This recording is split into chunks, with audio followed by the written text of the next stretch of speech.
Bueno, mientras se van sumando, por ahí aparece alguien más, vamos a comenzar, así podemos hacer la introducción correspondiente y después dedicarnos el tiempo para hacer la presentación y los temas que tocan el día de hoy. Bueno, de nuevo les doy la bienvenida a todos a este espacio, que es un seminario de extensión, que en realidad lo estamos dando en el marco de la Biblioteca Agustiniana de Buenos Aires, que es la biblioteca de la Orden de San Agustín, que cuenta con este espacio magnífico para la divulgación de los trabajos y de, digamos, físicamente primero, ¿no? Pero dado los tiempos actuales, de todo lo que es el desarrollo científico, más que nada orientado a la patrística, principalmente a la teología, a la historia y a otras ciencias humanas vinculadas con, sobre todo con la antigüedad y el medioevo.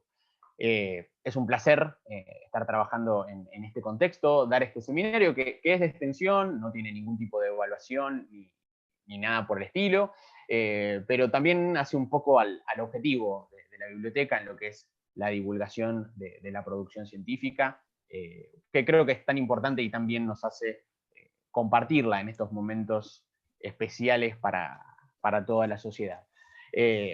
Por eso le agradezco mucho a Pablo Guzmán, que es el bibliotecario y el alma mater de la biblioteca, que bueno, con él fuimos pergeñando esta idea, y que además se continúa, digamos, no es nueva, estos seminarios vienen de varios años atrás. Los invito a que conozcan la página de la biblioteca. Al final de la presentación de hoy van a tener toda la información para que vean los recursos que tiene y los diferentes seminarios que ofrece. Ahora en el mes de noviembre está el coloquio de geografía y en diciembre hay otro seminario de extensión también gratuito, así que según los intereses de cada uno de ustedes se pueden ir sumando. Es un espacio realmente muy, muy valioso y que creo que hay que aprovechar mucho. Bien, dicho esto, el seminario concreto del día de hoy, la primera parte de este seminario, que se titula El trabajo en las primeras comunidades cristianas, es parte en sí de lo que es actualmente mi investigación. Para los que no me conocen, yo soy Mariano Espléndido, soy doctor en Historia por la Universidad Nacional de La Plata y me desempeño también como investigador de CONICET. Mi tema de trabajo es el cristianismo primitivo, sobre todo lo que son los primeros siglos de desarrollo de las comunidades de creyentes en Jesús, y que está reflejado principalmente en las fuentes neotestamentarias y de los padres apostólicos. Actualmente estoy investigando lo que es la génesis del espacio doméstico cristiano, cómo se configura el hogar, el oikos, en el sentido más amplio del término, en tanto, digamos, sede de la comunidad, ¿no? Después o durante el quiebre con la sinagoga y la separación de identidades, un poco sí, la forja de la identidad cristiana durante fines del siglo I, primera mitad del siglo II, y bueno, todas las dinámicas que se suceden dentro del espacio doméstico como consecuencia de esa cristianización, que no es sencilla, no es monolítica, ni se hace de una vez y para siempre, sino que tiene una serie de tensiones. Una de esas tensiones, que me empezó a llamar la atención ya hace un año y medio aproximadamente, es la relación, ¿no? Y el lugar que el trabajo ocupa en esa cristianización del hogar, ¿no? Algo que pareciera por momentos secundario, se transforma en algo central, ¿no? Y que justifica y explica muchos de los comportamientos de los primeros cristianos y de lo que es la génesis de la autoridad comunitaria, ¿sí? Vamos a ver en este seminario, mi propuesta es ver, bueno, cómo aparece el trabajo en relación a la construcción del liderazgo cristiano, ¿sí? Esa perspectiva en relación al trabajo va a ser bastante cambiante, porque una cosa va a ser lo que los primeros seguidores de Jesús y Jesús mismo propongan en la Galilea romana, ¿no? en su etapa de itinerancia, otra cosa va a ser lo que encontremos en la comunidad de Jerusalén establecida, y otra cosa va a ser lo que va a plantear el mismo San Pablo en sus comunidades, ¿no? Generándose un diálogo, ¿no?, entre estos diferentes tintes en la organización comunitaria, y posteriormente las comunidades pospaulinas también tendrán su postura particular en relación al tema, y por ende también a la organización de la comunidad. Ese va a ser un poco nuestro recorrido, ¿no? Hoy nos vamos a concentrar en hacer un marco de la realidad del Imperio Romano, de, bueno, el contexto en el que el movimiento de Jesús aparece, y cómo es su percepción en relación a la actividad laboral, ¿no? Va a ser una percepción bastante particular. Por eso, bueno, les voy a compartir la pantalla. Vamos a tener esta dinámica. Vamos a hacer la presentación de las líneas generales de la problemática que hoy nos compete. Después vamos a dejar al final un breve espacio para las preguntas, ¿sí? Para cuestionamientos. Vayan anotando lo que crean interesante para ir preguntando, para ir desarrollando. Para mí también es muy importante el desarrollo del seminario, en tanto un poco work in progress, porque, bueno, son temáticas que todavía sigo trabajando, y lo que ofrezco es un poco mi propuesta de lectura en base a varios autores que he ido estudiando e integrando en el desarrollo de la problemática. Pero bueno, siempre es muy valioso el aporte de todo el mundo en lo que puedan ir viendo, en lo que vayamos trabajando. Así que vamos a dejar el espacio final para eso. Las lecturas que están sugeridas y que se enviaron desde la biblioteca son algunas. Si alguna de las lecturas que aparecen, alguno de los autores que están hoy en la presentación les interesa, los libros los tengo, podemos hacer los PDF, enviarlos. Va a ser un placer poder hacer circular también más material del que está. No es obligatoria la lectura de los textos, es simplemente para aquellos que tengan más curiosidad o quieren algún soporte, tenerlos, ¿no? No todos están en castellano, lamentablemente, pero bueno, es lo que existe de material sobre el tema.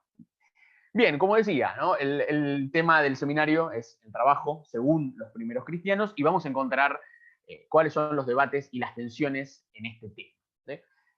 Para empezar, en un nivel más macro, lo que es economía en la antigüedad, ¿sí?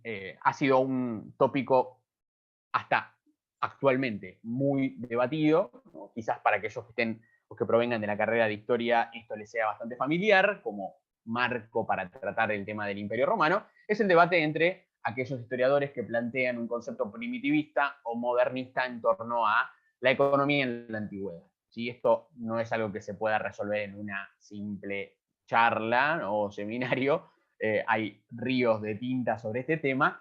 Aquellos historiadores que ven en la sociedad, vamos a concentrarnos en la sociedad romana tardo-republicana imperial, ¿no? Cuando hablamos de sociedad tardo-republicana nos referimos a los últimos 2 siglos antes de Cristo, y cuando hablamos del desarrollo del Imperio Romano nos referimos concretamente a los 2 aéreas, ¿no? Concretamente, ¿no?, momento en el que el cristianismo aparece en el mapa. Estos 2 primeros siglos de nuestra era son conocidos como el Alto Imperio, el periodo de la paz romana o la paz augustia, ¿no? Es el periodo de mayor esplendor y por ende mayor extensión geográfica del Imperio Romano, del cual ahora vamos en breve a ver un mapa, ¿sí? Pero cuando algunos investigadores plantearon, muchos a mitad del siglo XX, que la economía antigua era una economía totalmente atrasada, destinada directamente al consumo, con una actividad de comercio muy acotada, ¿sí? Fueron los primeros que, bueno, abordaron el tema, ¿no?, diciendo que el mundo antiguo era netamente agrícola, ¿sí?, que esa agricultura era de subsistencia, en su mayoría, que la ciudad cumplía un rol parasitario, si lo queremos, ¿no?, de que el grueso de la población vivía en el campo y que por ende la ciudad tenía un papel secundario, la ciudad no producía, la ciudad simplemente consumía, ¿sí? Los trabajadores manuales tenían un estatus muy inferior, todo lo que era artesanado, que era bastante rústico, sin ningún tipo de evolución tecnológica. Esto se aplica tanto a la artesanía como a la agricultura, donde no hay ninguna innovación que acelere o que favorezca, ¿no?, el proceso de siembra o de cosecha, y una racionalidad económica prácticamente nula. No hay idea de reinversión ni de ganancia, ¿sí?, para nada. Entre los autores que recibieron con la bibliografía, hay un autor que se apellida Mattingly, que sería un poco uno de los representantes o un poco quien condensa en ese capítulo que tienen, que está traducido al castellano, las ideas de, bueno, toda una camada nueva de investigadores que plantean que en realidad la economía antigua, sobre todo la economía romana, lejos estaba de ser totalmente primitiva, ¿no?, sino que sí, era una economía agrícola de base, con la aparición de grandes propiedades que funcionaban en un sentido productivo y de volcar esa producción al mercado, pero son quienes remarcan que la ciudad no habría tenido un rol tan pasivo en el desarrollo del imperio, sino que las ciudades eran centros sí de consumo, pero también de una producción artesanal muy interesante, e incluso ciertas ciudades cumplían un rol muy especializado en ciertos productos, ¿no?, la producción de ciertos productos que eran famosos a lo largo del imperio, ¿no?, algunos incluso de lujo, ¿no?, o para consumos de las clases aristocráticas. Los trabajadores artesanales, por ende, ¿no?, dejan de tener o de ser vistos como individuos de baja categoría y que realizan una actividad bastante rústica para, bueno, transformarse en verdaderos artesanos organizados e incluso con técnicas que se traspasan de generación en generación. Lo mismo con algunos avances técnicos que obviamente no están generalizados, sino que a veces se ven por áreas, ¿no?, en algunas áreas del imperio, y una racionalidad económica que, bueno, sería un poco más sorprendente o más avanzada de lo que se consideraba, ¿no? En esto, varias tablillas y papiros egipcios que hablan de registros de contabilidad y de, bueno, territorios donde se llevaba bastante control de lo que se iba a producir. Hay un historiador que es Keith Hopkins que plantea que en este periodo del que les hablé, final de la República, principio del Imperio, ¿no?, siglo II a.C. al 2 después de Cristo, la producción agrícola creció, por ende la población aumentó y se expandió sobre tierras nuevas para el cultivo, ¿no? Hay mucha producción de industrias, ¿sí?, que no son agrarias, ¿no?, servicios, ya sean, obviamente, artesanía, ya sea servicios de transporte a nivel local o a nivel, digamos, interregional o entre provincias. El comercio está muy presente, ¿no? Esto es uno de los argumentos de los modernistas. La manufactura de productos primarios a partir de ciudades que están muy especializadas en alguna manufactura concreta, ¿no? Todo esto da un cuadro de una economía romana que, si bien no es una entidad homogénea, ni unificada, porque el Estado romano no le interesa, no está entre sus objetivos el dirigismo económico, el proteccionismo económico, ni nada que se le parezca, sino que tenemos diferencias infraestructurales regionales que son importantes. Hay provincias más ricas, con más recursos o con algún recurso en particular, que lo explotan más, otras con recursos distintos, ¿sí?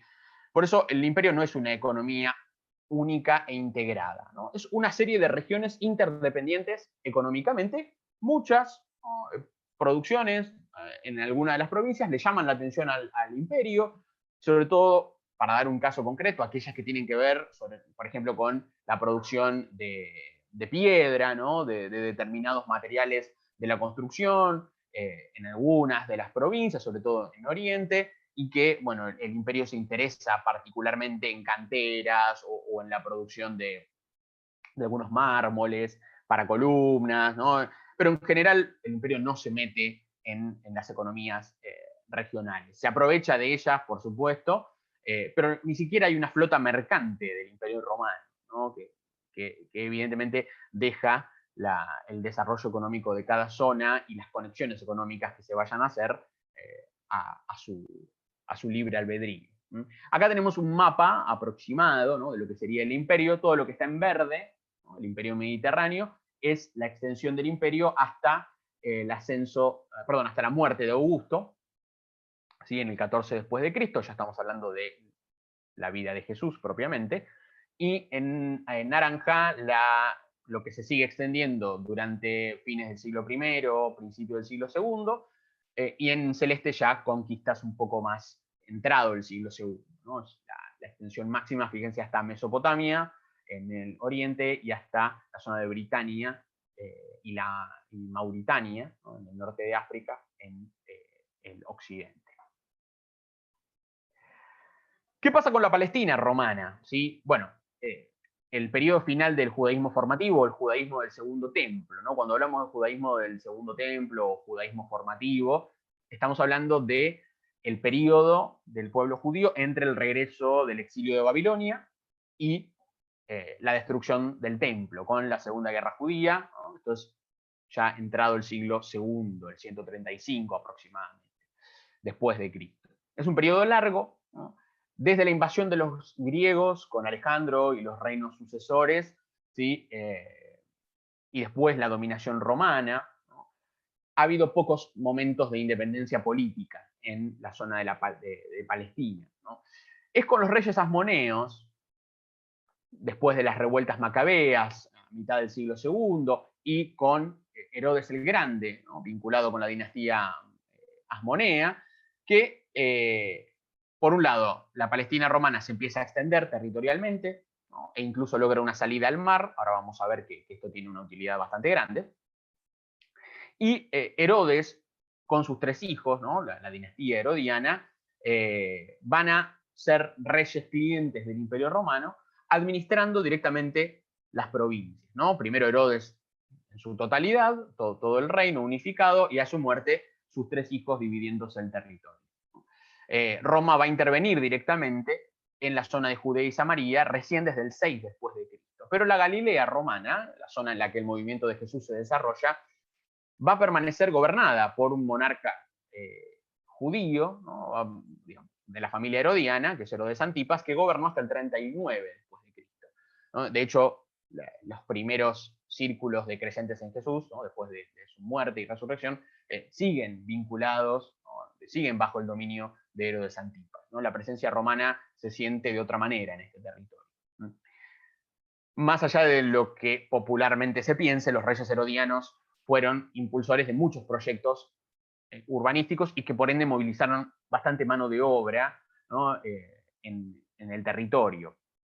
Esto se plasmó en algunas construcciones concretas, ¿no? Cesarea Marítima, primeramente, que fue el gran proyecto de Herodes el Grande, que es el puerto que conecta, ¿no?, que le da salida al mar, al territorio, al reino de Judea, ¿no?, a la provincia de Judea.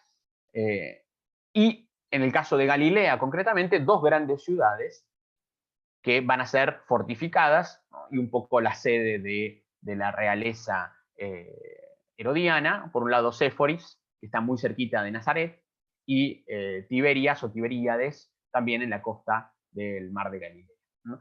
También, obviamente, las mejoras en Jerusalén son obvias, ¿no? Herodes hace de Jerusalén el centro religioso por excelencia y hasta turístico también. Hay todo un movimiento económico bastante notorio en la zona, con lo que es, bueno, la ampliación del Templo de Jerusalén, algunos patios, la explanada del templo, algunas entradas nuevas para garantizar un mejor movimiento durante las festividades. Los reyes herodianos se encargaron de, bueno, movilizar a mucha mano de obra en este periodo. Después vamos a ver que esto incluso afecta, ¿no?, o habría afectado a la misma vida del joven Jesús en su vida en Galilea, ¿no? ¿Cuáles son las actividades del territorio, ¿no?, de esta provincia, ¿no?, de la Palestina romana? Por un lado, obviamente, ¿no?, sobre todo en Galilea, en la zona de Galilea, la agricultura, ¿no? ¿Cómo se divide la tierra? Bueno, hay lotes, que no hablamos de una gran propiedad, pero sí grandes lotes de tierra de la familia real, que se van otorgando a clientes y a veteranos, muchas veces gentiles, en recompensa. Al lado de esto hay pequeñas parcelas hay un campesinado propietario libre que trabaja con sus manos y que, digamos, está en serio riesgo en muchos casos frente a esta propiedad perteneciente a la monarquía de perder su pequeño lote y transformarse en qué? En arrendatarios, en el mejor de los casos, a partir de un contrato y de establecer una relación con el dueño de la tierra, que van a usufructuar, o jornaleros directamente, ¿no? Trabajadores a sueldo, por temporada, ¿no? de la temporada de sembrado o de cosecha. ¿Qué se cultiva? Bueno, todos los cereales centrales, trigo, cebada, avena, centeno. En Judea y Samaria hay alguna producción especial de vino y su derivado el vinagre, y en Samaria y Galilea el aceite, ¿no? Aceite que, hablando un poco de este contacto interregional, se exporta a la zona norte, a Tiro, Sidón, Siria y a Egipto también. Judea se especializa en el ganado, ¿no? Lo mismo que industrias derivadas, como que es producción de queso, lana, y la pesca, por razones obvias, y que los que están más familiarizados con la literatura evangélica, ¿no? Les vendrá a la cabeza Pedro, se concentra obviamente en la zona de Galilea, el mar de Galilea, sobre todo en dos poblaciones en las que arqueológicamente se ha encontrado, bueno, que serían un poco líderes en este asunto, no solamente la pesca, sino también la industria del salado, del pescado, ¿no? Para su comercialización. Por un lado, Tiberias, que es la ciudad propiamente y foco de bastante controversia para el campesinado galileo, y la ciudad de Magdala o Tariquea. Bueno, acá hay todo un debate si es la misma ciudad, si es otra, si le cambian el nombre. Bueno, la conocemos por una de las discípulas de Jesús, pero sería una de las localidades pesqueras de mayor relevancia.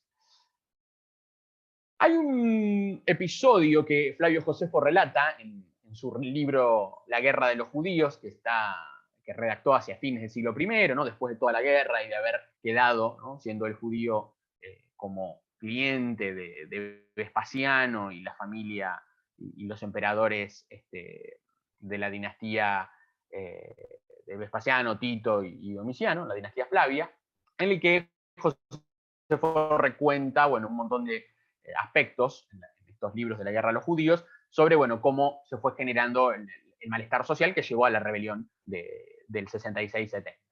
Y hay un episodio muy interesante en el que habla de los campesinos galileos, que se habría dado un poquito después, ¿no? de la muerte de Jesús, hacia el año 40, ¿no? Aproximadamente, en el que hay una movilización de campesinos frente a la intención del emperador Calígula de que ya está en su etapa final, desquiciado absolutamente, de poner sus estatuas en el templo de Jerusalén. Y envía a uno de sus legados, al gobernador Petronio, para instalarlas, ¿no? Las estatuas desembarcan y esto genera una movilización de campesinos, ¿no? Estamos hablando de gente del pueblo, trabajadores agrícolas en su mayoría, a lo cual hay un autor que es John Dominic Crossan, que lo llama La huelga de campesinos galileos, a este episodio, al estilo Gandhi, que hacen una resistencia pacífica, ¿no? Es un primer retrato que me pareció muy interesante para hablar de estos campesinos, de su relación con el trabajo y de cómo los romanos ven a estos trabajadores del campo, ¿no? Y dice así, ¿no? Vino el representante de Calígula con las estatuas, desembarcó y dice lo siguiente: los judíos con sus mujeres y sus niños se reunieron en la llanura que está junto a Ptolemaida, que es una ciudad, y rogaron a Petronio primero, o sea, la gente se movilizó hasta esta ciudad para pedirle a este Petronio por sus leyes patrias y en segundo lugar por ellos mismos. El gobernador, ¿no? Pidiéndoles que por favor, por sus leyes y por ellos, que quite las estatuas, que no las lleve a Jerusalén. El gobernador romano cedió ante la muchedumbre, ¿no? Es un tipo razonable, diríamos, y ante sus súplicas dejó las estatuas y su ejército en Ptolemaida, ¿no? Para entablar un diálogo. Se marchó a Galilea, donde convocó al pueblo y a todos sus ilustres personajes, ¿no? A los dirigentes del pueblo, ¿no? Se supone aquí, ¿no? A sus representantes, en Tiberíades, en la ciudad. Les habló del poder de los romanos y de las amenazas de César, ¿no? De Calígula, y además les mostró que su petición no tenía sentido. Donde hay un bache, bueno, como acorté un poco el texto para que entre y lo podamos leer, ¿no? Lo más importante. Los judíos manifestaron que 2 veces al día ofrecían víctimas por César y por el pueblo romano, y si él quería erigir allí sus estatuas, antes tenía que sacrificar a todo el pueblo judío, pues ellos estaban dispuestos a ser inmolados junto con sus hijos y con sus mujeres. Con esta respuesta, Petronio se quedó admirado y se compadeció de la incomparable religiosidad de aquellos hombres y su decidida disposición a morir, ¿no? Ellos le dicen, en el templo todos los días se ofrecen sacrificios por el César, ¿no? Por el imperio, ¿qué más quieren? ¿No? Las estatuas no, antes que eso, matanos, ¿no?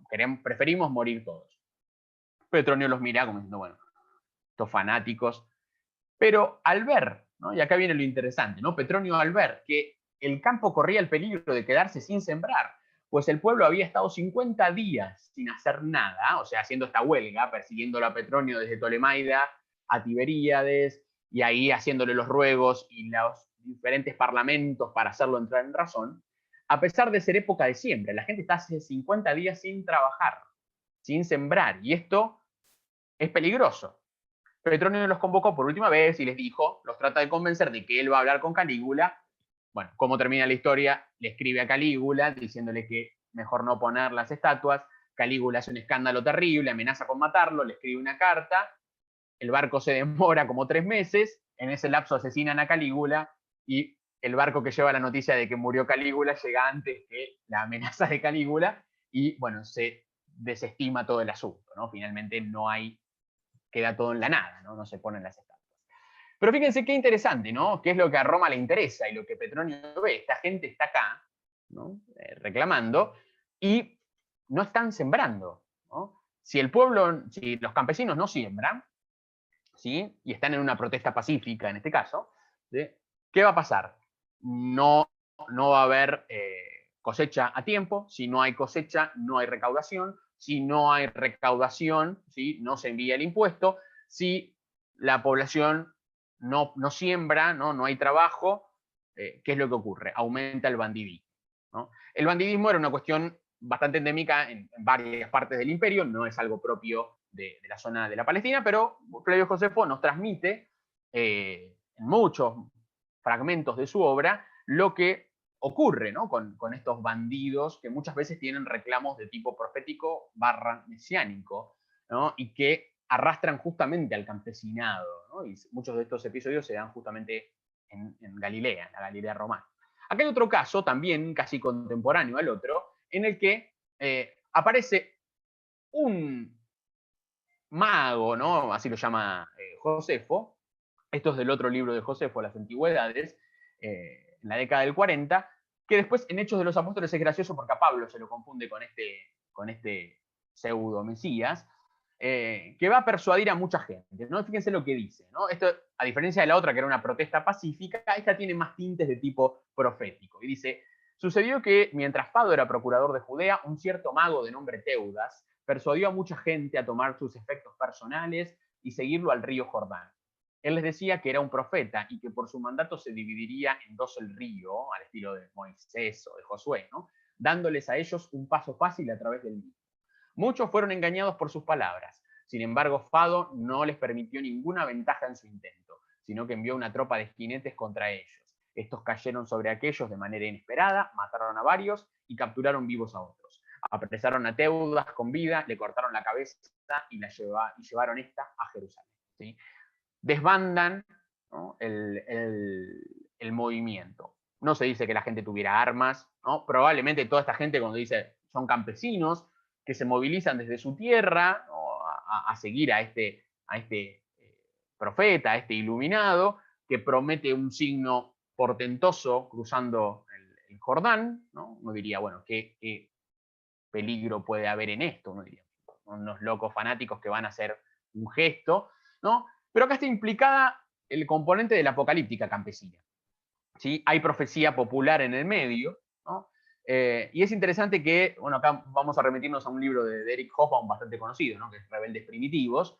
La profecía popular, esto un poco va la idea de Hobsbawm, es un intermedio entre la protesta pacífica y el bandidaje violento, ¿no? En la antigüedad el concepto de religión y de política están muy unidos, ¿no? Las expresiones religiosas alteran las situaciones rutinarias, ¿no? Arraigadas, ¿no? Que generan los ritmos poblacionales. y que las autoridades romanas interpretan en clave política. A ver, quizás incluso detrás del movimiento de Jesús y de la condena de Jesús está esto mismo, ¿no? O sea, Jesús moviliza a la gente también, ¿no? De esto hay muchos testimonios, y no solamente a su círculo cercano, sino otra gente que se moviliza y que se queda, todos, como que recordarán el relato de la multiplicación de los panes, ¿no? Despedirlos porque no les podemos dar de comer, ¿no? Y hay mucha gente, más allá de que sean 5.000 o no, así sean 500, es mucha gente, ¿sí? No están haciendo nada, no pueden volver a su casa, se movieron hasta acá, ¿no? Esto altera el ritmo regular de la producción y es interpretado por un ojo, digamos, extraño a esta situación como en clave política, ¿no?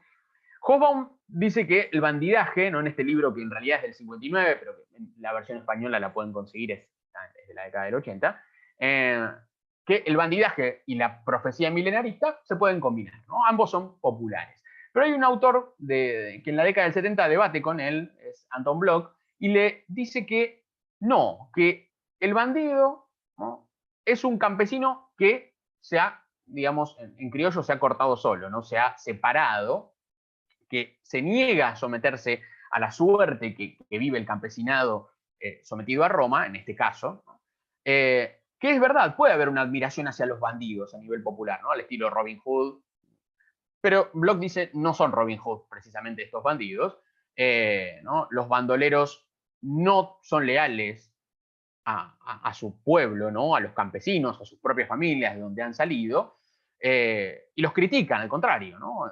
Por su pasividad frente al dominio. Además, están más vinculados al poder, ¿no? Pactan con los poderosos, a lo que les conviene. Están un poco al estilo mercenario, frente al mejor postor, son los que, ¿no?, salen del pueblo, no se identifican con el pueblo y pactan con los poderosos en muchos casos. Josefo, él mismo es testigo, en su autobiografía, de que le pagó a un montón de bandidos que asaltaban los caminos de Galilea durante su defensa de Galilea, ¿no?, mientras las tropas romanas avanzaban, para que no jorobaran a la gente, para que no asaltaran a sus propios conciudadanos, ¿no?, y crearan por lo menos un clima de paz que les permitiera organizarse para defenderse de los romanos. Pero así como Josefo les pagaba, podían cumplir o no cumplir, o los podía contratar gente de otra ciudad. Josefo atestigua que incluso de ciudades vecinas, sus opositores han contratado a algunos bandidos de la zona para aniquilarlo.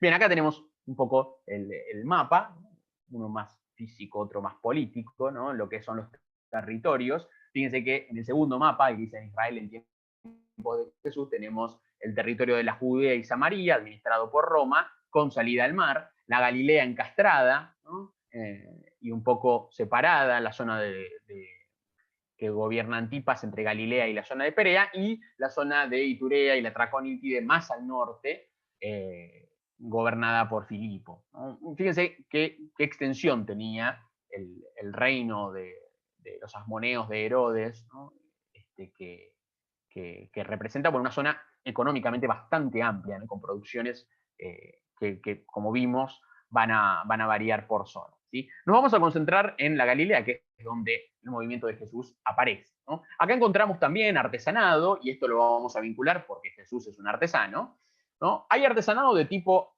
local y de producción más de tipo familiar, túnicas, utensilios domésticos muy rústicos, ¿no?, que se producen en el hogar y se usan en el hogar, herramientas. Hay algunas industrias en Galilea importantes. Una de ellas es la industria del vidrio, que vendría de la época incluso del dominio griego, un poco traída por comerciantes egipcios, fenicios. Es curioso que incluso en el Evangelio de Tomás, que es un evangelio de dichos, donde habría algunos dichos bastante antiguos de Jesús, según algunos opinan, ¿no?, hay incluso una parábola sobre los trabajadores del vidrio, que es una cosa única, no hay en otro. En general, los motivos de las parábolas son muy agrícolas, ahora vamos a ver, pero aparece esta parábola de los que trabajan en el vidrio. Bueno, los productos de tejido son del hogar. El artesanado aldeano va a dividir su tarea entre, bueno, propiamente su artesanía particular y en algunas épocas del año, muy probablemente el trabajo agrícola, del cual no estarían exentos, y el comercio es bastante fluido. Hay muchos judíos en diferentes zonas que ofician de caravaneros, ¿no? Conducen mulas, burros, camellos por las rutas que van conectando los diferentes reinos, como navieros, ¿no? Esto el mismo Josefo lo atestigua. Hay pescadores en el mar de Galilea, pero también hay navieros, gente que se dedica al transporte, lo mismo desde la costa mediterránea, ¿no? Y de hecho, el tránsito es cobrado, ¿no? Lo que nosotros llamaríamos un peaje aduanero. Bueno, el imperio recaudaba a través de los monarcas locales en estos puestos de aduana, y a veces los precios a pagar, ¿no? Los derechos de tránsito eran bastante altos, lo cual, bueno, encarece el producto, ¿no? que se comercia y que se tiene que trasladar. Los impuestos a grandes rasgos son bastante altos y acá hay debate entre algunos autores que plantean que, bueno, en Palestina del siglo I más o menos es entre la mitad y 2/3 del total de la producción, lo que se paga en impuestos. ¿Sí? La aristocracia, como dice Martin Goodman, que es un historiador que se dedica al judaísmo del Segundo Templo, principalmente, ¿no? La aristocracia judía recauda pero no reinvierte, ¿no? Lo que hace es prestar dinero en una situación bastante irregular contra la prohibición bíblica, ¿no? Y contra incluso la remisión de deudas del año sabático, lo cual se salva por algunas trampas, entre ellas el prosbul, que acá está planteado. Pero la aristocracia jerosolimitana es bastante rica, está bien posicionada y eso no extraña, hasta el mismo Josefo lo dice, que sea lo que genera el malestar económico más fuerte, ¿no? En Galilea otra es la realidad, ¿sí? ¿Qué impuestos pagan los campesinos? Bueno, el impuesto del templo, para el mantenimiento de este estado-templo que es el judío, el impuesto romano, que se recauda de manera diferente según la región, y las tasas de transporte, que esto lo vamos a ver bastante reflejado incluso en la literatura evangélica y en un personaje muy particular, ¿no? de los seguidores de Jesús.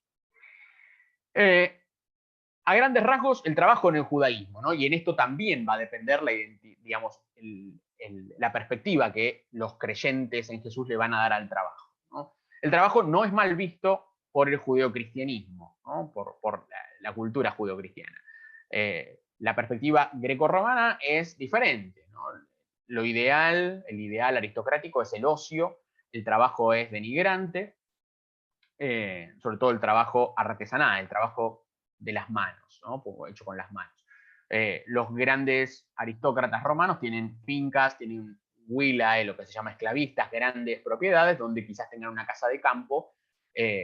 Es digno, ¿no? Vivir del trabajo de la agricultura, del cultivo de la tierra. Obviamente que uno no va a agarrar ninguna pala, ¿no? Ningún aristócrata, sino que lo que hacen es, ¿no? Administrar esas fincas, quizás algunas de las cuales ni conocen personalmente, y usarlas como espacio de reposo, de inspiración, ¿no? de redacción, de reflexión filosófica, etc., ¿no? El otium romano.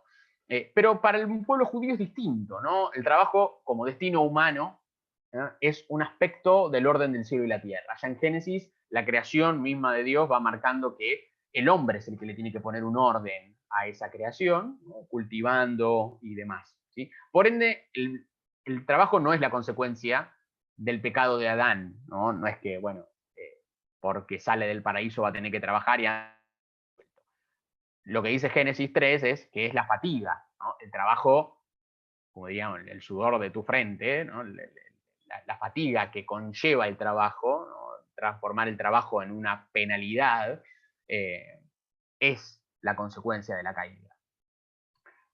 El trabajo no es negativo porque Dios es, valga la redundancia, ¿no? Una frase para los argentinos conocida, Dios es el primer trabajador. Esto está en los Salmos, aparece en Jeremías, ¿sí? Y además hay una imagen concreta, que es la del alfarero, ¿no? Dios es el alfarero, ¿no? Hace con sus manos un poco la cuestión del barro, ¿no? Y la generación humana. Y de hecho, las grandes figuras del Antiguo Testamento, acá no coloqué a los patriarcas, pero todas son encontradas por la palabra de Dios o por Dios mismo, ¿no? En alguna de sus manifestaciones en el trabajo. Ya sea Moisés, Gedeón, Saúl, David, Elías, Amós, se especifica qué actividad hacen concretamente. La pereza es condenada, Pero acá viene un matiz, ¿no? El trabajo no garantiza el éxito, ¿no? El éxito, digamos, no es resultado automático del trabajo, ¿no? El éxito es una cuestión netamente de la gracia divina, ¿no? Si vamos a algunos autores que plantean que incluso ya el judaísmo formativo, este judaísmo del Segundo Templo, ya está hablando de algún concepto de gracia, ¿no? Y acá el Salmo 127 es muy claro, dice, si Yahvé no construye la casa, en vano se afanan los albañiles. Si Yahvé no guarda la ciudad, en vano vigila la guardia, ¿no? Todo en última instancia es voluntad divina, incluso el éxito, ¿no? Por más que uno trabaje, ¿no? Y acá la literatura sapiencial del periodo intertestamentario se empieza a plantear esto, ¿no? ¿Por qué algunos hacen tanto esfuerzo y les va mal, ¿no? Y a otros no hacen nada y les va bien, ¿no? Es todo voluntad divina, ¿no? Es inescrutable esa voluntad, ¿no? Por eso, ¿no? El saludo a los trabajadores es la bendición del Señor sea con ustedes. Que Dios te bendiga en tu proyecto, ¿no? Que te dé buena fortuna en este caso. El Dios de Israel es un Dios de justicia asociado a esto, ¿no? Esto es importantísimo y va a estar en la primera literatura cristiana. El Dios de Israel es un Dios justo, ¿no? Es equitativo, ¿no? Y es equitativo desde el primer momento, ¿no? La Torá es solícita y pone en primer plano al asalariado, ¿no? Al empleado por sobre el empleador, ya sea ese empleado hebreo o extranjero, ¿no? Mientras esté bajo un empleador judío, ¿no? Ese empleado puede orar al Señor si el otro es injusto con él, ¿no? Y Dios se va a poner de su parte, ¿no? Si se le retiene su paga, esto de retener la paga es bastante común, ¿no? Esto aparece en Deuteronomio, en Levítico, y en la línea profética es mantenido, incluso en la literatura intertestamentaria, si uno va al libro de Tobit o al eclesiástico, lo mismo. No se puede ser injusto con los trabajadores, ¿no? El Dios de Israel es un Dios equitativo y que de hecho lo ha sido desde el primer momento, ¿no? Acá incluso entra la consideración del descanso sabático, ¿sí? Como simbólicamente el descanso divino después de la creación, el séptimo día, el día en el que todo se regenera y que todo vuelve, diríamos nosotros, al punto cero, ¿no? El año sabático está destinado a reconstituir esto, por eso hay que liberar a los cautivos, hacer remisión de las deudas, ¿no? Restaurar todo simbólicamente a un punto edénico, ¿no? Donde no había, como dirán algunos pensadores judíos de la antigüedad, no había, Dios creó a Adán y a Eva, no creó a Adán y Eva y un esclavo, ¿no? La esclavitud es una situación propia de la corrupción y de la maldad humana y de otro tipo de relaciones, ¿no? Pero volver a ese punto primigenio implica, ¿no?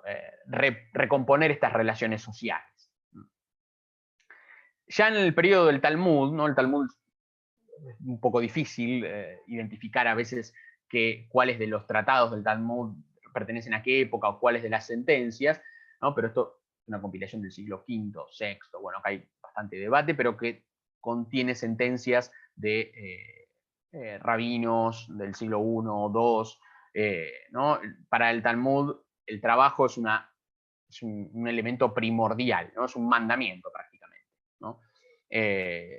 Hay varias sentencias de rabinos que ensalzan el trabajo intelectual y la ociosidad por encima de las labores manuales. Es verdad, hay algunas sentencias que reivindican como lo ideal, ¿no? El tener tiempo libre, incluso para dedicarse a la oración y a las actividades asociadas con el culto, pero no desdeñan el trabajo manual, ¿no? Es algo que existe, que hay que soportar. Algunos otros buscan un punto intermedio en todo esto, ¿no? Es decir, incluso que, bueno, el trabajo tiene un fin benéfico en alejar de un montón de vicios, un pensamiento que incluso el cristianismo nunca va a terminar de abandonar, ¿no? En toda su práctica, incluso se va a manifestar en algunas concepciones monásticas particulares. Ahora, ¿qué sabemos de concretamente, ¿no? Jesús como trabajador? ¿No? Es un concepto interesante, ¿no?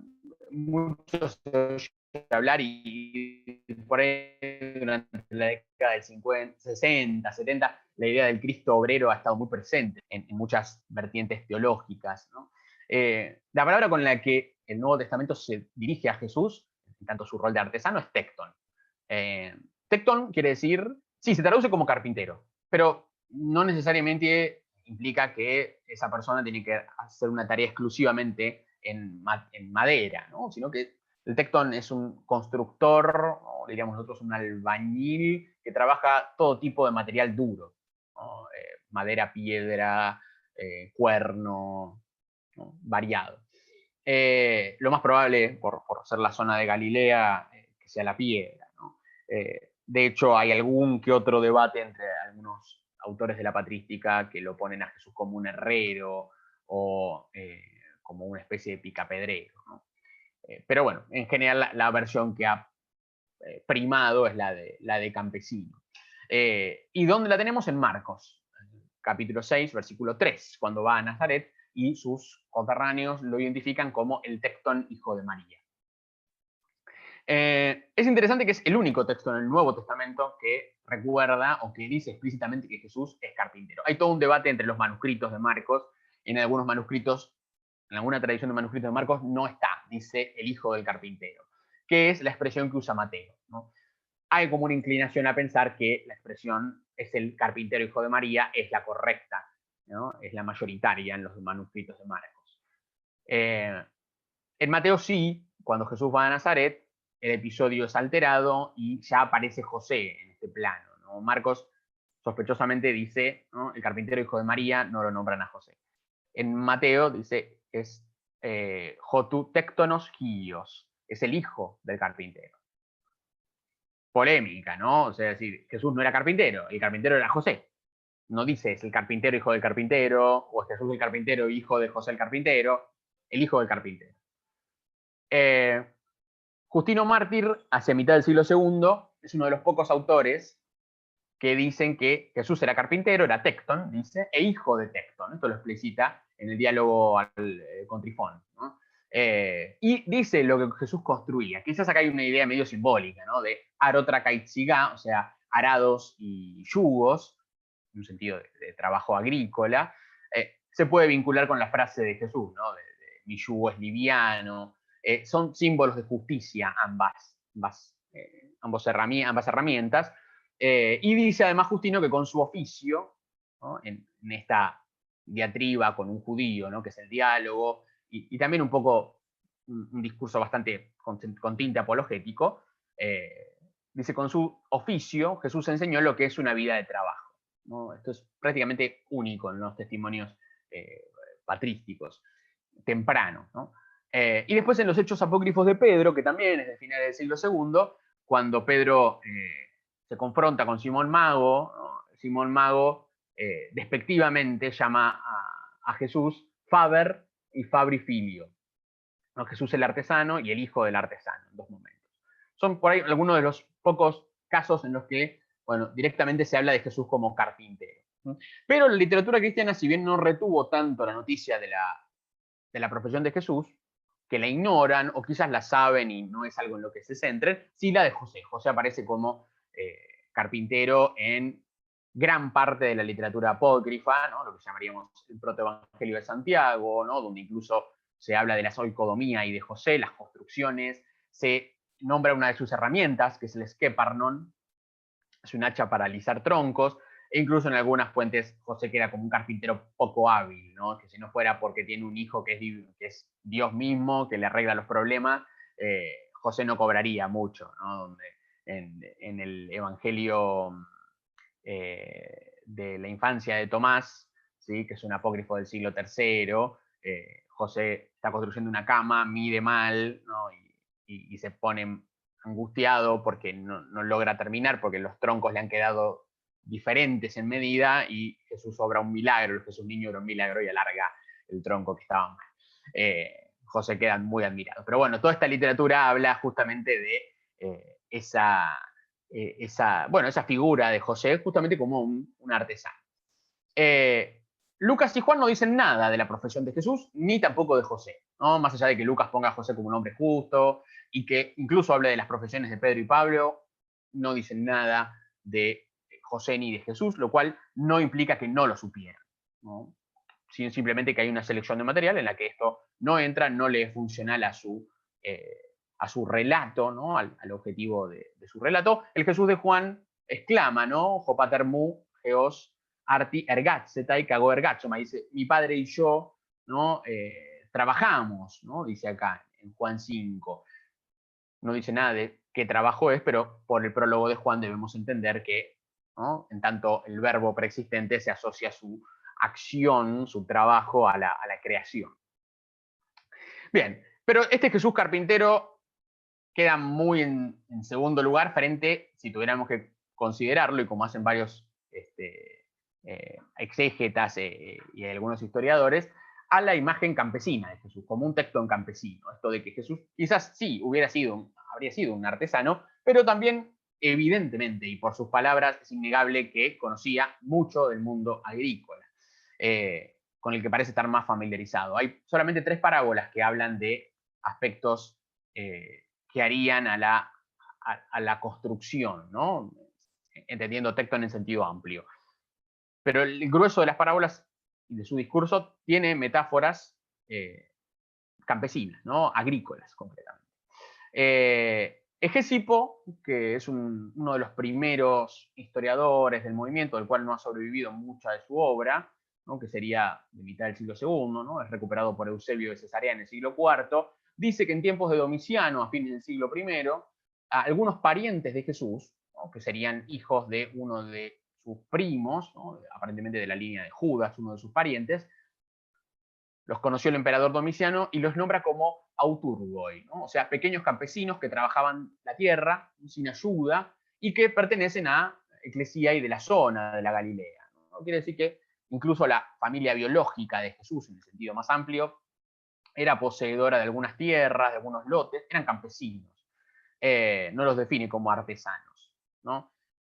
Fíjense acá, dichos sobre la maduración de la higuera, los árboles frutales, la cosecha abundante, poner la mano en el arado, ser zarandeados como el trigo, la vid y los sarmientos. Bueno, hay una afinidad, más allá de que cada uno de estos grupos de dichos pueda ser analizado, ¿no? en torno a, bueno, si pertenecen concretamente al acervo de dichos de Jesús, si son discutibles, bueno, y demás. Para verlo en general, hay una referencia continua a la vida campesina y a los trabajos de la finca. Y es más, los protagonistas de las parábolas son del área rural. Un sembrador, dueños y arrendatarios de campos, pastores, y encima todo esto no es presentado de manera idílica, ¿no? Como sería una poesía pastoril, sino que todo lo contrario, es un mundo complejo. Hay conflictos por arrendamiento, hay sabotajes y robos, hay quejas de los asalariados, ¿sí? Que incluso cuando el amo es justo, se quejan. Es una variedad de situaciones que denotan evidentemente un acercamiento y un conocimiento de este mundo. Y como corolario, por más que también sobre esto hay debate, la oración misma del Padre Nuestro es una síntesis de 2 reclamos campesinos.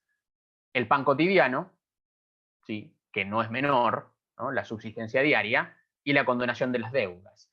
Nuestra expresión, perdona nuestras ofensas, en realidad se remite en el original a la deuda, ¿no? Una deuda física, ¿no? La deuda y el deudor en esta relación de dependencia o de intermediación que genera indefectiblemente la pobreza de uno de los dos, normalmente del que se ha endeudado, ¿no? Y por ende situaciones de dependencia no igualitaria, no equitativa, ¿no? Por eso el pedido del Padre Nuestro es el pan, ¿no? La subsistencia y encima, ¿no? Que las relaciones humanas sean equitativas, ¿no? Condonar las deudas, perdonarle la deuda al de al lado, ¿no? De ahí que el concepto de reino de Dios, ¿no? En tanto realidad material, tenga como objetivo aliviar estas realidades opresivas, ¿no? Y netamente campesinas, ¿no? Netamente campesinas. Jesús entra en contacto con personas que tienen otro oficio, ¿no? Lo cual no quiere decir que en algún momento no hayan sido campesinos también, que son los pescadores. No tenemos mucha noticia de muchas profesiones de algunos miembros del movimiento de Jesús. Sí, quizás algún dato mayor de qué fortuna manejan, pero en el caso de los primeros apóstoles es claro, ¿no? Y en esto coinciden todas las fuentes canónicas más tardías en que son pescadores, ¿no? Pero ¿qué significa ser pescador en esta Galilea romana? Para algunos analistas, los pescadores de Galilea eran superiores en estatus y tendrían una estabilidad económica mayor que los campesinos.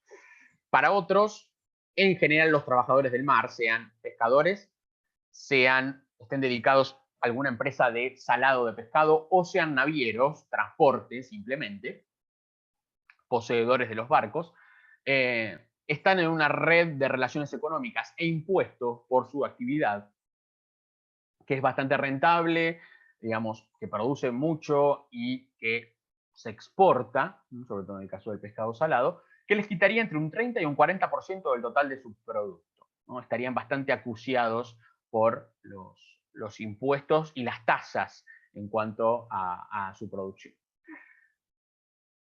Hay algo raro, y es que así como Jesús usa muchas metáforas del campo, de la pesca solamente tenemos una sola parábola. La carga que se le da, digamos, a la metáfora de la pesca probablemente venga del Antiguo Testamento, ¿no? Si leemos Jeremías, Habacuc, Ezequiel, Amós, hay todas metáforas, ¿sí? Que son negativas en tanto a la pesca.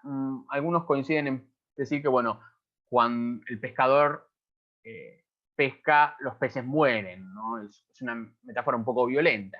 El pastor, ¿no? Cuida, protege, ¿sí? Quizás, ¿no? Muchos dicen, bueno, Jesús adopta la imagen del pastor por excelencia, más allá de que sea un oficio de bajo estatus y tenga todas sus complicaciones en su consideración social, por sobre la de la pesca, y por más que sea una actividad que una parte de su grupo Galileo realizaba, ¿no? En su origen. Ahora, acá hay una leve diferencia, ¿no? Marcos en su relato parece diferenciar, ¿no? Siempre me refiero a Marcos primero porque a nivel histórico es la fuente más antigua, ¿no? Junto con la fuente Q, que sería la base del material común que comparten Lucas y Mateo. Marcos parece diferenciar entre Pedro y Andrés, que están trabajando al momento en que Jesús pasa y lo llama, de Santiago y Juan, que ordenan las redes con su padre, o sea, que han terminado ya su jornada, y los mistotoi. Y los mistotoi son los jornaleros, ¿no? O sea, Zebedeo tiene jornaleros, Pedro y Andrés no. Acá empieza es una cuestión muy fina, ¿no? Josefo, en su vida, en su autobiografía, dice que los pescadores de Galilea, ¿no? Los que denominan nautai, ¿no? Incluso los barqueros, estaban entre la gente sin recursos. Josefo se pone del lado de los que piensan que son tan pobres como cualquier campesino. Pero parece que con las redacciones de los evangelios, los cristianos empezaron a pensar que, bueno, los hijos de Zebedeo tenían un relativo buen pasar, o estaban mejor ubicados económicamente, porque tienen personal a su disposición, tienen jornaleros. No cualquiera tiene para pagarle a jornaleros, así sea uno. Mateo ya no señala esta diferencia. En Mateo, ¿no? Está Zebedeo con sus hijos, están arreglando las redes, ya terminaron, a diferencia de Pedro y Andrés, pero no hay mistotoi en el relato, ¿no? No tienen personal a cargo. Lucas directamente reordena todo el episodio y saca a Andrés del medio y se centra en la figura de Pedro, que es dueño de una barca. A esa barca sube Jesús, predica y se realiza el milagro de la pesca, ¿no? En esta versión lucana, la vocación de los pescadores, bueno, Andrés no está, Santiago y Juan aparecen como koinonoi de Pedro, o sea, como compañeros de Pedro, ¿no? Socios, meros espectadores, ¿no? Y es más, junto con Pedro hay un grupo de hombres que se designa como Hoi Meto y Hoi, los que están con él, los que están vinculados, y Pantas tu sin auto, ¿no? Usa esas dos expresiones, que posiblemente algunos comentaristas del texto dicen que son los jornaleros de Pedro, ¿no? Digamos, de un Pedro más pobre pasamos a un Pedro más rico, ¿no? De que, bueno, en una señal piadosa los cristianos le empiecen a otorgar un estatus social un poco más elevado, ¿no? Una solvencia mayor a Pedro, ¿no? Que tiene su barca, tendría algunos empleados, y Santiago y Juan incluso estarían en una mini compañía pesquera con él. Deberíamos entender, ¿no? Deberíamos suponer. Juan, que no tiene ninguna historia de llamado apostólico, sí recoge un episodio en el capítulo 21, que es un agregado, en el que Pedro va a pescar y los que están con él, ¿no? Los acompañan, los siguen, incluso están los hijos de Zebedeo. No hay obligación, pero bueno, podría haber acá atrás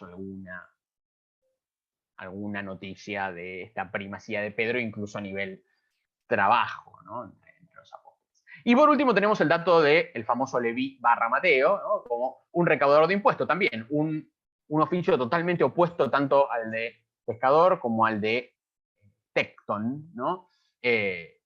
La variante que dan en cuanto al nombre es menor en este caso. Lo cierto es que Lucas lo llama telonés, ¿no? Que es el telonés es un recaudador de impuestos, ¿no? Lucas es el único que lo llama recaudador, porque Mateo y Marcos dicen cacemenon epiton telonion, estaba sentado en el puesto de recaudación. Que estar sentado en el puesto de recaudación no quiere decir ser un recaudador per se, ¿no? Que estarían interpretando algunos que, bueno, que Mateo y Marcos hablan de Mateo o de Leví como un empleado del puesto, no como un recaudador en sí, ¿no? Y no sería un publicano, ¿no? Por más que hubiera todavía publicanos, están medio en desgracia en el imperio porque la administración de Augusto empieza a quitarle la recaudación de impuestos a las compañías de publicanos, ¿no? Y en este caso aparentemente sería el mismo gobierno herodiano el que está haciendo la recaudación, pero estos recaudadores serían recaudadores de impuestos de aduana, concretamente, no del impuesto romano. Mateo estaría sentado en la entrada de la ciudad, un puestito donde se ven que se transporta y se paga la tasa correspondiente entre aldeas rurales, ¿no? Y que sería bastante resistido y bueno, motivo de queja constante entre los que transportan bienes, ¿no? Lucas es el que defiende por excelencia la figura de los recaudadores en el discurso de Jesús, conserva la historia de Leví, ¿no? Pero también la de alguien a quien llama argitelonés, que es Saqueo, ¿no? Fíjense que una cosa es el telonés, ¿no? Que es el recaudador, y el argitelonés es una especie de jefe de recaudadores de impuestos, ¿no? Y que encima dice que es plus, es rico. Acá hay una leve diferencia, ¿no? Si Leví es un telonés para Lucas, sería un recaudador, Saqueo sería como el encargado, el adjudicatario de todo el distrito de Jericó, el jefe de recaudadores, ¿no? Es una figura incluso superior, ¿no? Si bien todos los vinculados a la tarea de recaudación cargan con una mancha social, obviamente que no al lado de los pescadores o del tecton tienen otra consideración, mucho más negativa, los discursos de Jesús y de hecho gran parte de la literatura judía también, ¿no? Los toma como un objeto de piedad, ¿no? Son capaces de conversión, y son la contracara constante de los fariseos, ¿no? Sobre todo en el relato lucano. Esto querría decir que Jesús conoció un apoyo bastante solvente para su misión en figuras del ambiente de los recaudadores y publicanos, probablemente, ¿no? Probablemente. Ahora, ¿cómo opera todo esto, ¿no? ¿Cuál es la primera acción, el primer comportamiento del movimiento de Jesús en relación al trabajo? Bueno, es totalmente negativo, ¿no? Jesús le pide a sus seguidores cercanos, ¿no? Aquellos que asumen el compromiso con la misión, ¿no? Con la extensión del evangelio, que dejen casa y trabajo, ¿sí? Esto es bastante tajante, ¿sí? No es una obligación, ¿no? Vemos varios episodios donde hay gente que lo quiere seguir y no está dispuesta, pero es una condición para lo que es esta propuesta de prédica, que tiene mucho de, bueno, de lo que se está viviendo en el contexto, ¿no? Esta movilización social y la creación de una red en diferentes aldeas, ¿sí? En lo que es la prédica del rey. Es verdad que en Galilea las distancias son cortas, ¿sí? Pero abandonar el trabajo para pequeños campesinos, artesanos, incluso los pescadores, implica alterar toda la solidaridad aldeana. No por nada cuando Jesús va a Nazaret no termina bien el episodio, no se lo narre como se lo narre, y siempre la población, cuando lo increpa, ¿no? Y empiezan a hablar, no es este el carpintero, el hijo del carpintero, pero no dicen eso en un sentido negativo, ¿no? De que el oficio sea algo degradante, todo lo contrario, ¿no? Es reconocer la identidad previa de Jesús, ¿no? Este estaba inserto en nuestros vínculos de solidaridad aldeana, los ha roto por esto que es ahora, ¿no? ¿no? Un vagabundo milagrero, ¿no?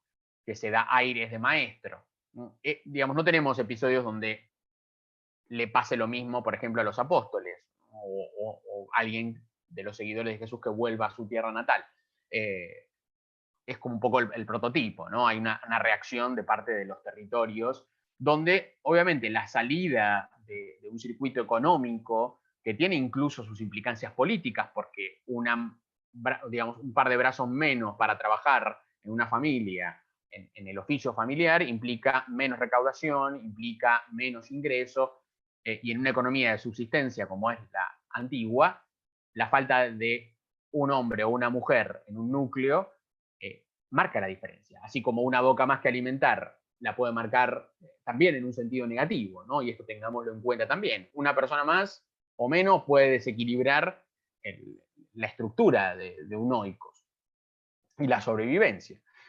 Y además esto, la itinerancia, ¿no? No solamente no trabajar, sino ir moviéndose en una sociedad campesina muy arraigada, tiene su interpretación de tinte político, como lo acabamos de ver, ¿no? Estos campesinos que se movilizan para pedir algo muy piadoso, que es que no metan las estatuas en el templo. El legado romano, además de su piedad medio fanática, está viendo que esta gente no está trabajando. Y por otro lado, el caso de Teudas, que moviliza a la gente, ¿no? Con fines proféticos y para ver un portento, directamente los pasan a cuchillo y los dispersan, ¿sí?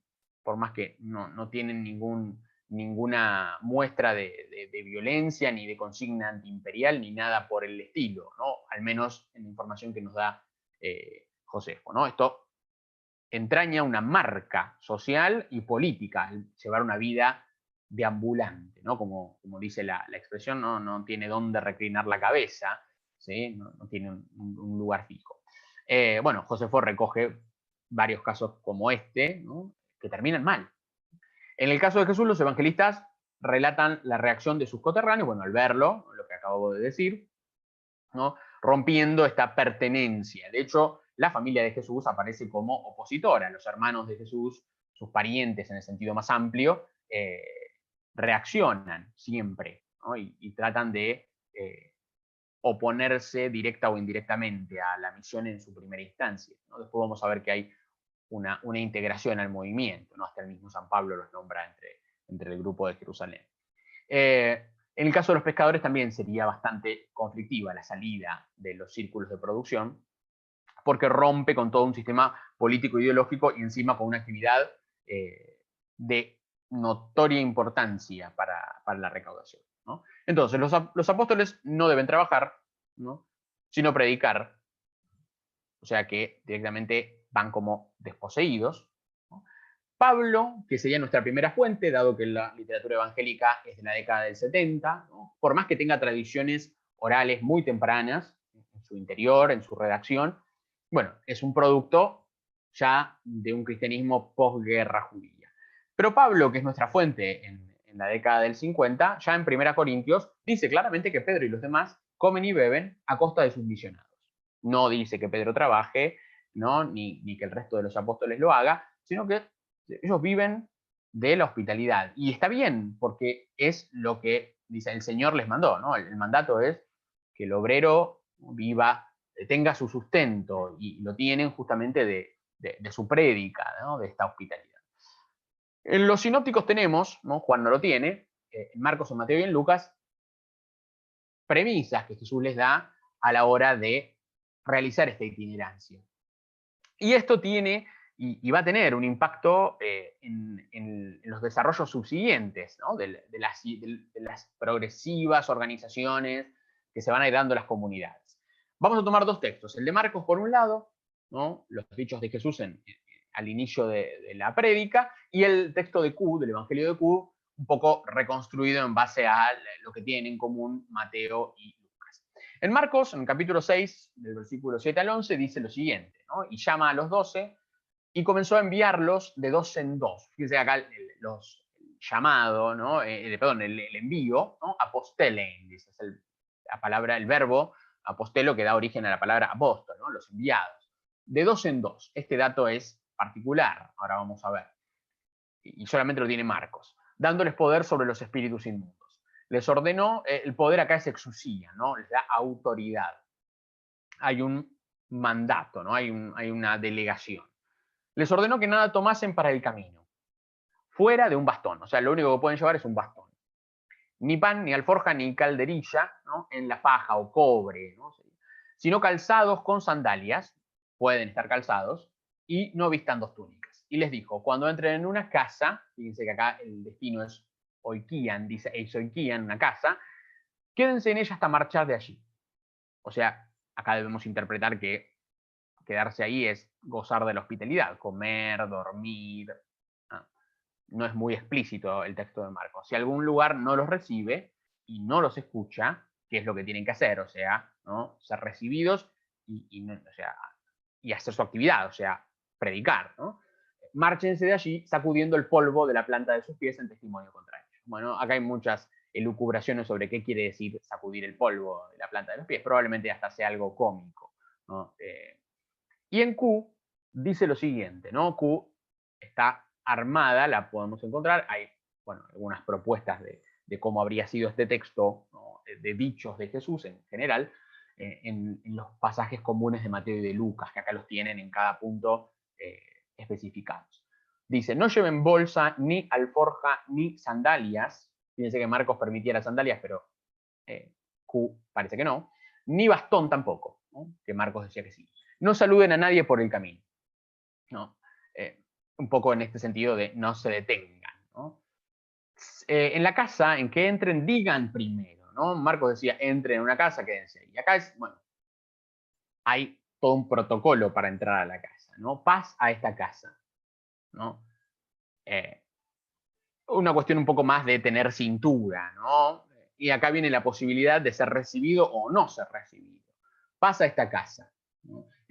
La casa está integrada por mucha gente, hay otras actividades y el enviado es un intruso que se inserta en una oikonomía ajena, ¿sí? La casa en la que los apóstoles, consideramos que son dos, los enviados, van a ser recibidos, tiene que alimentarlos. No se especifica nunca, después va a haber un problema con esto, cuánto tiempo tiene que estar esta gente, cuántos se pueden quedar en la casa. No dice hasta que se vayan, quédense ahí. Bueno, vayamos teniendo estos puntos para más adelante, para próximos encuentros también. Bueno, lo primero que eso viene a traer es paz, no conflicto. Y si allí hay un hijo de paz, que su paz venga sobre él. Y si no, que su paz vuelva a ustedes. Pueden recibirlos como no. Quédense en esta casa, comiendo y bebiendo de lo que tengan. No se pongan exquisitos, lo que tengan. No pueden pedir, ¿no? Fíjense que los enviados no pueden pedir. Pues el trabajador merece su salario. Esto es lo que el mismo Pablo recoge en Corintios, ¿no? No vayan de casa en casa. Esto va a tener también su sentido práctico, ¿no? De no ir de casa en casa. Y en la ciudad en la que entren, primero hablo de casa, ahora hablo de ciudad, y los reciban, coman lo que les pongan. De nuevo, no pueden exigir nada, lo que hay, ¿no? El fruto del trabajo del lugar en el que se insertan. Y curen a los enfermos que haya en ella, díganles, el reino de Dios ha llegado a ustedes. Curar, predicar. En la ciudad que entren y no los reciban, salgan fuera de ella y sacudan el polvo de sus pies. Les digo que aquel día será más llevadero para Sodoma que para esta ciudad. ¿Bien? Puede ser que los rechacen. ¿Sí? Y esto también es una posibilidad dentro de la tarea misionera, ¿no? Fíjense que, retomemos, Marcos rescata el envío en pares, que posiblemente Pablo también atestigua en 1 Corintios cuando dice que Pedro y los discípulos de Jerusalén van acompañados incluso con una mujer a veces, con una discípula, un hombre y una mujer en la misión. Bueno, después Lucas lo retoma para los 72 discípulos, el envío en pares, ¿no? Quizás tenga que ver esto con la necesidad de contar con dos testigos, con una cuestión de defenderse, ¿no? En un caso de agresión o de necesidad.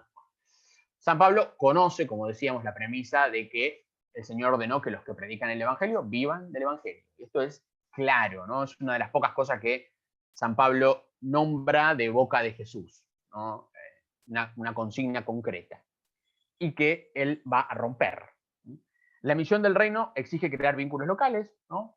Sean amables, ¿no? La paz primero, fíjense cómo los reciben. Hay todo un tacto para crear el vínculo, ¿no?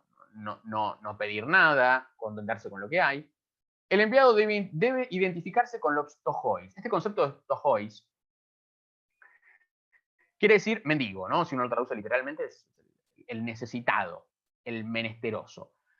La gran mayoría de las Biblias traducen esto como pobre, ¿no? Los pobres, ¿no? Cuando incluso en la bienaventuranza, ¿no? Bienaventurados los pobres son los tojois, ¿no? Sería bienaventurados los mendigos, ¿no? Aquellos que no tienen capacidad de contribución a la comunidad, el que no tiene nada para dar, ¿no? Y que sobre el cual se puede ejercer la beneficencia, ¿no? Un poco como en la parábola del reino, ¿no? Inviten a los que están por el camino, a los mendigos, porque ellos no te pueden devolver, son los que directamente no tienen manera de devolverte, ¿no? Los que están en el margen de esta sociedad, los que han quedado por fuera de los vínculos, volvemos a lo mismo, sociales, laborales, que es un poco la situación en la que se ven empujados voluntariamente los seguidores de Jesús, ¿no?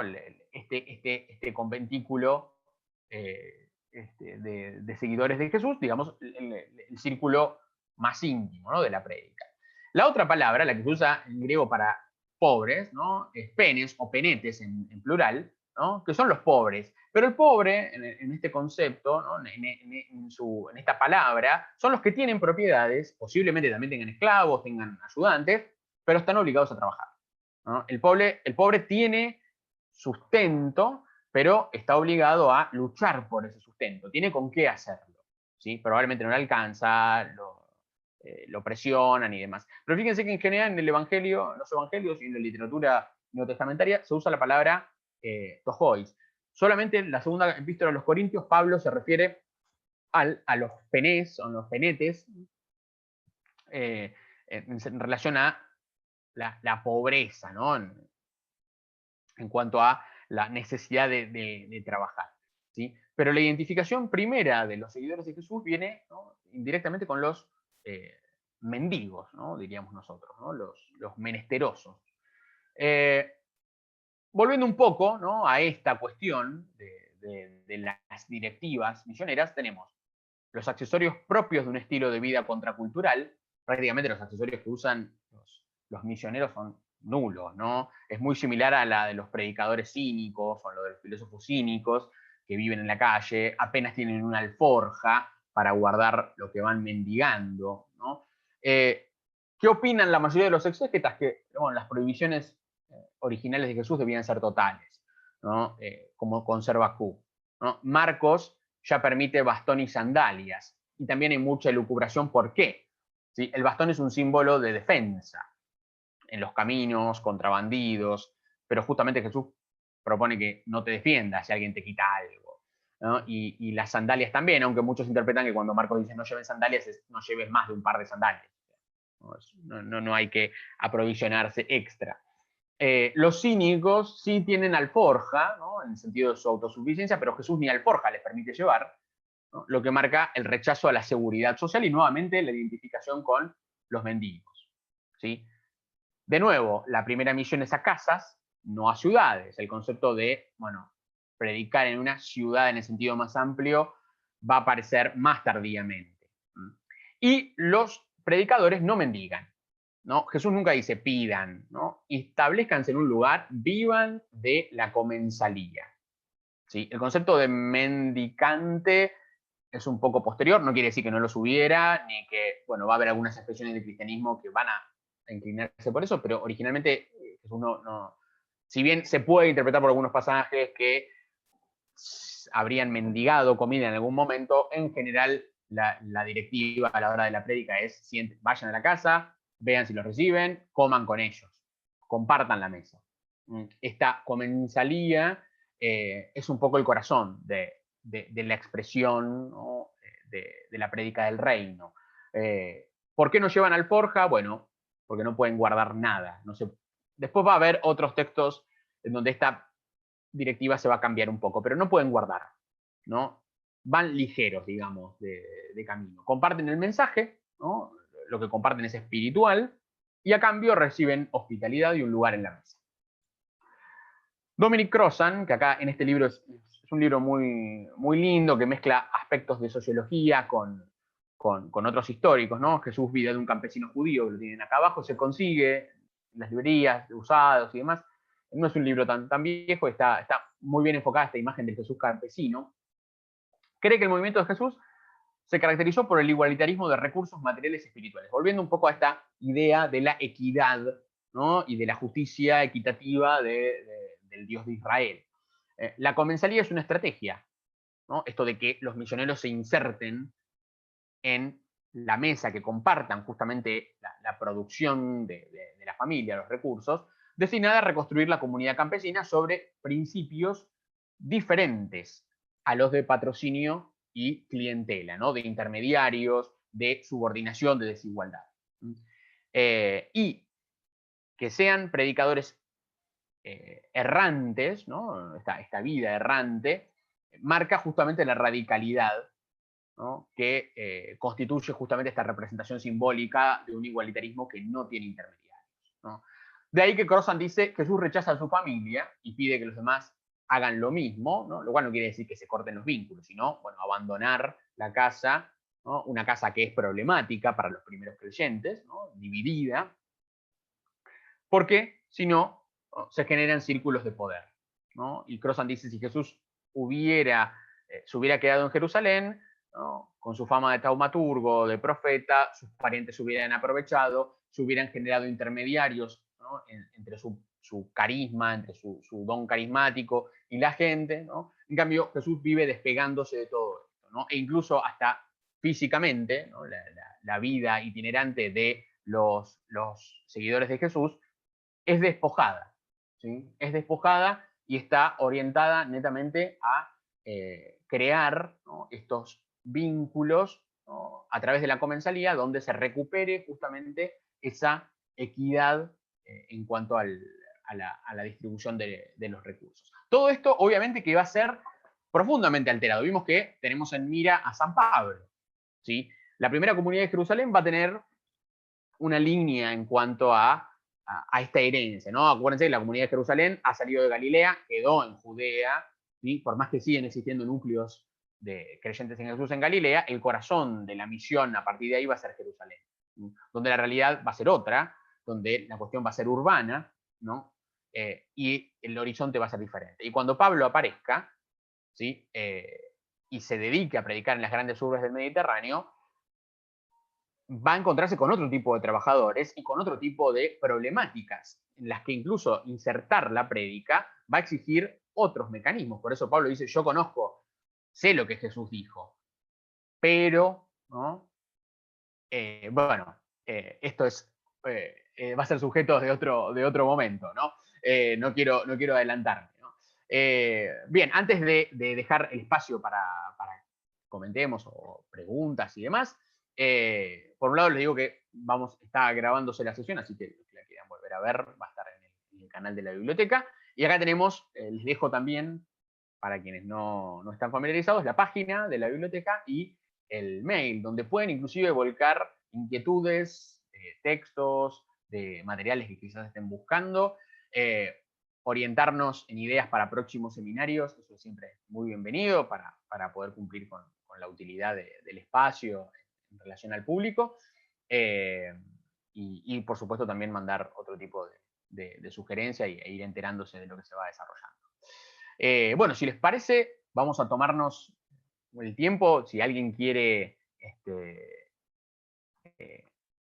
participar con alguna de las preguntas, podemos dedicarnos un momento para eso. Pescador de hombres. Bueno, esa es una de las frases, acá Carolina pone, ¿sí? Es una frase que está asociada un poco al concepto de pesca que estaba hablando, ¿no? Que toman un poco medio negativo, ¿no? Hay algunos autores que dicen, bueno, Jesús no usa el concepto de la pesca en la prédica porque tiene mala fama dentro de la literatura judía, sobre todo profética, y el hecho de que es como un juego de palabras, ¿no? En relación a la autoridad de Pedro, de pasar del oficio de pescador propiamente a ser un representante, ¿no? A crear estas redes que concéntricas a partir de la prédica del reino, ¿no? Es pura y netamente metafórico, pero lo más curioso es que después, como título de autoridad, va a quedar el título de pastor, no el de pescador.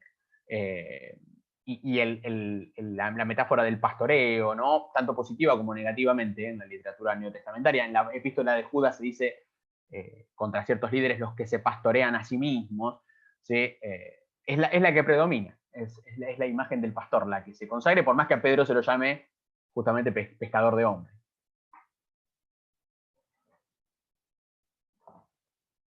Dice Nicolás, ¿no? Eran armados de barcos, teniendo en cuenta que tenían cerca al Líbano, gran proveedor de madera. Bueno, sí, probablemente la madera del Líbano es muy famosa en la zona y es una de los productos que son importados en la zona de la Galilea. Sí, sí, sí, sí. Esto ahora no me viene la cita de Josefo, pero eso está. Sí, sí, el grueso de la madera del Líbano es lo que permite la industria naviera. Sí. No sé en el caso de Cesarea, de dónde viene la flota mercante por ahí, pero ahí estoy más ignorante. En el caso de Galilea, sí, la madera del Líbano. Sí. Sí.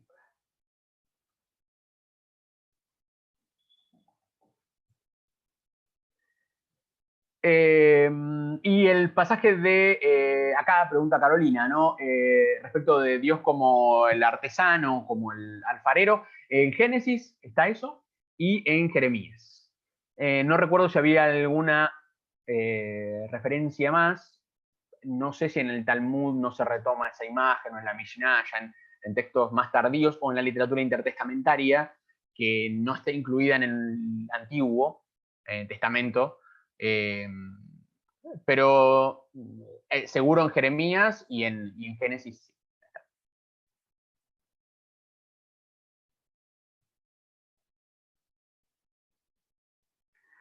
Bueno, acá me sigue recordando Pablo, por favor, manden a Bipsisao todo lo que tengan de preguntas y, por supuesto, de sugerencias. Eso es muy importante para poder dinamizar estos espacios.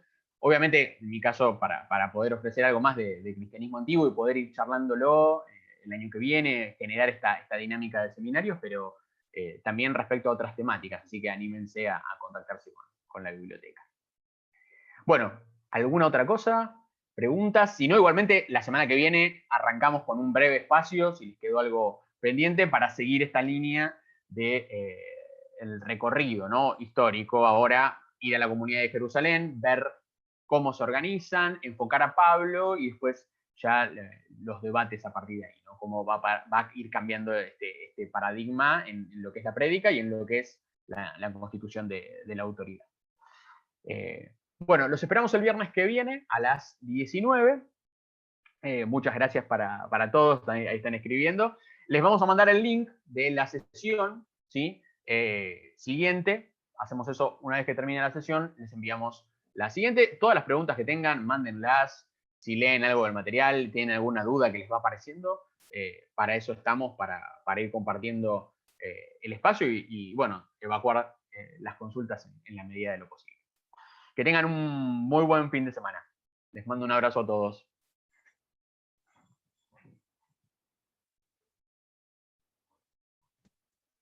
Chao, Marian, gracias. Abrazo, Bauti. Lau.